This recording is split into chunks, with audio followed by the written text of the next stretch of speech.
Maglalagay ako ng cooking oil. Ipiprito ko muna itong kamote. Ayan, para maganda ang texture nito at hindi madurog pag ginisa na natin. Kung hindi ka pa nakapag-subscribe sa aking channel, please subscribe at i-click mo na rin ang notification bell para lagi kang updated sa aking latest recipes. Ayan, okay na ito. Hahangoyin ko muna.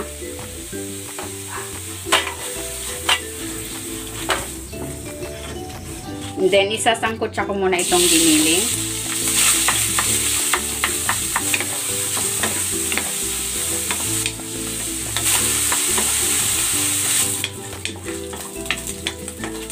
Ayan, okay na ito. Itatabi muna natin ito para makapag-isa na tayo. Ilalagay ko na tong bawang.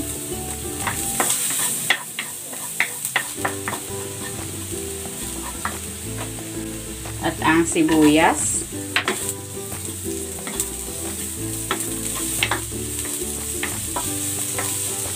Ilalagay ko na rin tong kamatis.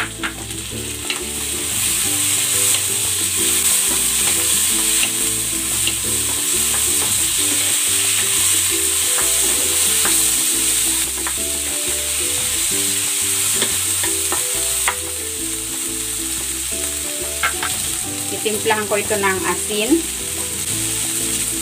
at ng paminta. Naglalagay din ako ng oyster sauce.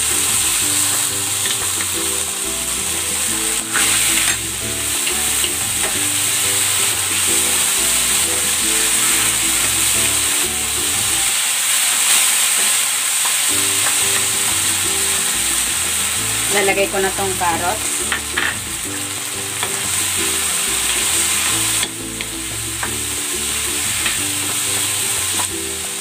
At ang toge. Ayan. Kalahating kilo ng toge.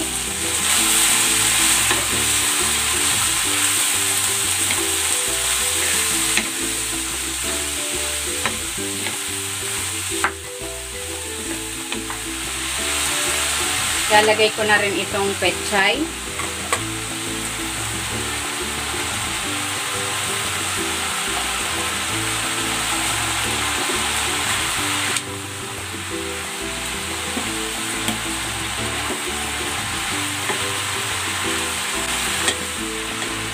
Hindi na natin kailangan maglagay ng tubig dahil magtutubig na itong ating mga gulay.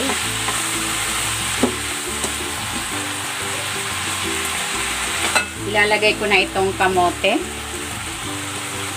Masarap itong ating gulay, manamis-namis dahil dyan sa kamote.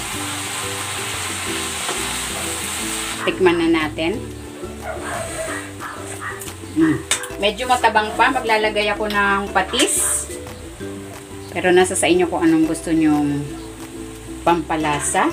Pwede kayong maglagay ng mga pampalasa of your choice.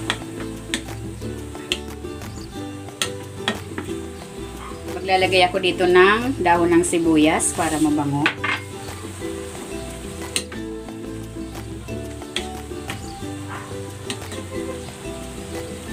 Ayan, luto na itong ating ginisang toge with pechay and kamote. Hanguin na natin.